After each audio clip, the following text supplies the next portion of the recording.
Hello, everyone. So, I'm here to share my journey that I have titled as Between the Two Worlds.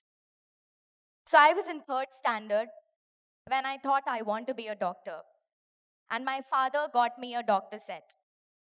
And religiously and diligently, he would be my patient, the pretentious patient.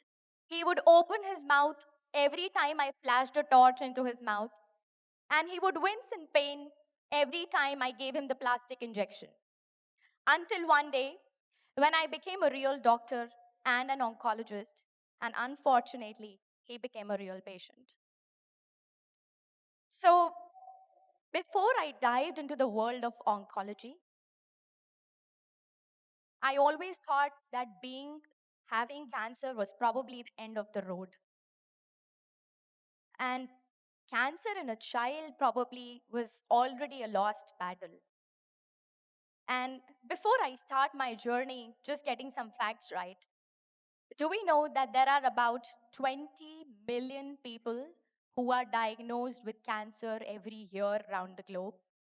And we lose about 9.8 million people every year.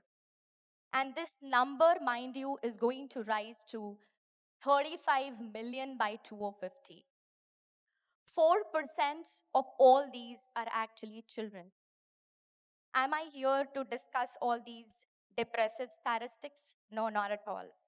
As I was discussing all this with a friend of mine, and we were discussing about Valentine's Day in school, right? So he was telling me what did he gift his new girlfriend. And I said, you could have gifted her a cancer screening coupon in addition. He said, Payal, you've become so boring after you became a doctor. Valentine's Day is celebrating love life. And I told him, absolutely. It is celebrating love and life. And then there was a pause in between us. We could gift and buy expensive bags, branded bags, shoes, clothes, go to restaurants, eat that expensive food, which probably will come out the next morning, right? But we are so hesitant to get ourselves screened or our loved ones screened. Even though we've reached Chandrayaan 3, we still remain hesitant towards cancer screening. My mother asked me, why did you join pediatric oncology? This is so depressive, Payal. Every day you go inside a ward where you see these tiny souls with no hair, fragile bodies. How do you feel about that? And on that note, I want to start my journey, how my day starts. So I get up at 6 a.m., and then there's this tiny hand which enters my sleep asking for milk. And then there's another hand which pinches me and whispers in my ear how he doesn't want to go to school. And then they have two instruments which go inside their mouth, toothbrush. And I brush their teeth. And I get them ready. I pick up their toys from the floor, the spilled cereal from the floor, and I get myself dressed for another front. I walk inside my ward and I see these tiny souls with love and life and joy on their faces as they see me. And I see their parents whose eyes are filled with hope and fear both. Let us start with this story. So, this is a 14-year-old girl, okay? Very desirable, brilliant student, basketball player, teacher's favorite, everyone's favorite. Falls down while playing basketball and develops a swelling in the leg. And she undergoes X-rays, MRIs, and the day comes when the doctor says you may probably need a biopsy. And you must all be knowing of those relatives who suddenly pop up, from nowhere, with all the knowledge in the world telling, do not do a biopsy.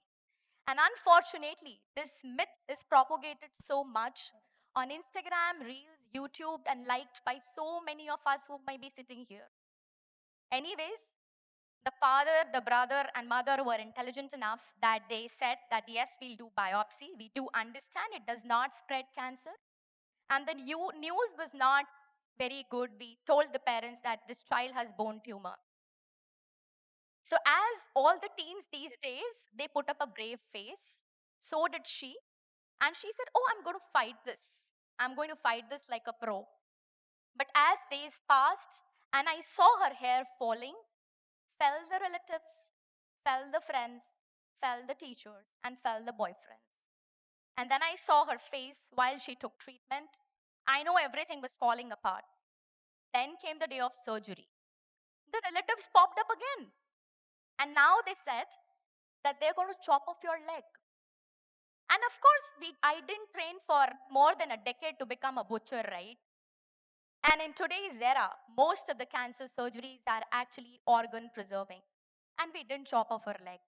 She came out of the operation theater in a little bit of pain, obviously, with chemotherapy sessions which are not too appealing. And one day I saw her, sobbing in the night. And I could see the change in her behavior. I walked up to her and I said, "What happened?" And she said, "I see my parents die every day, every night. And I don't want that to happen." I said, "If you don't want that to happen, then, and if you want to pick them up, you pick up yourself first. Get your books. Let's start reading." She started reading. And of course, this is not a Bollywood story. She didn't come first in the class. She just managed to clear her ninth standard with reasonable marks. And then she completed her treatment. She's now 6 years cancer free. She is a cancer advocate. She's met our president. I haven't met our president. She has been going to various colleges and advocating, helping in screening camps.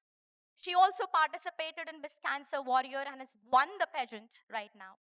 And every time she comes to the OPD, and I tell her, "You inspire me so much." And she keeps telling me, "These are baby steps. I still need to touch the sky." Every story is not as glamorous. There are days when my kids are not well.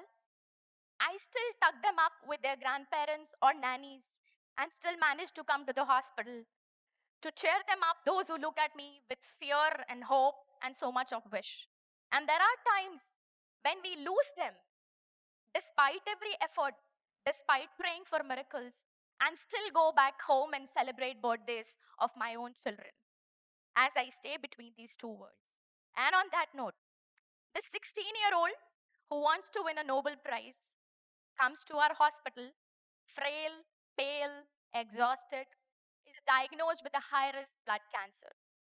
So, a lot of people think chemotherapy is bad because it loses hair. All you, that is just temporary. The only problem is, yet you do lose immunity for a certain period of time. And because he required intensive chemotherapy, his immunity came down to a certain level, quite a low level. And he got a bad infection, an infection which became life threatening. His father, as we shift him to ICU, I see him doing a corridor counseling. Do you know what is a corridor counseling? Where you go to bed from pantry, you go and visit families who are standing outside a washroom and you talk to them. "Hey, your child was also sick. Did he get better? In how many days did your child get better?" So he consoles himself that everything is going to be fine. And every time I visit that child, the father greets us with a smile. As the child goes to ICU, in 7 days, I see new white hair, I see new wrinkles, I see new pics of new gods, I see new tabis every day. I saw that man getting old 10 years in a matter of 7 days. But this guy, the child, he says, "You just better save me. Remember, I'm going to win a Nobel Prize." And then the day comes when his heart rate fluctuates, the breathing gets labored, and I go to the father. And as a doctor, we have to explain to parents that anything can happen. And the father smiles and says, "Please go ahead and intubate my patient and put him on ventilator." And tears trickle down my eyes also. And he says, "I just want to tell you one thing, Dr. Payal. Whether my child comes out of ICU or not, do not lose this attitude. Do not lose empathy. Do not lose your compassion. You are needed for hundreds and thousands of childs outside this world. Whether he makes it today or not, just remember, I am extremely thankful to you and I carry this gratitude all my life." As we ventilate him, he tells me, "Don't worry. Why do you look so stressed? I'm going to come out." And he came out. He came out. And the story after that is for some other day. The 6-year-old in COVID who we treated is now finally going home. And I asked his father, tell me one thing. Your child was treated free of cost. You didn't have money. You were a farmer. We gave you everything. The child is cured. Why don't I see a smile on your face? He said, I can't tell you. And I said, why? He said, because you may think I don't have gratitude. I have immense gratitude for you. But if you want to hear, I will tell you something. And what he told me in his village language, I have summarized it in a poem. The wheat stood tall beneath the sun, ready to get harvested. The hands which once held soil now held fears. The road to the hospital was longer than any season he had seen. The bed, the chemotherapy, the machines were promised. What was not promised was tea at the dawn, food at the night, and coins that disappeared like breath. The siblings at home learned to sleep in borrowed rooms. Their schools were halted, their bags were packed and unpacked. They called the neighbors their uncle and aunts. And you, my child, with nerves and veins of steel, you still smile. And as you sleep beside the white wall, your father watches you smile and gets teary eyed. This is not a story of charity alone. This is a story of hope against hope, that schools can be reopened, crops can be replanted, families can be stitched back together. But even with empty pockets, even with fears, and even with borrowed rooms, love can still harvest miracles. Thank you very much.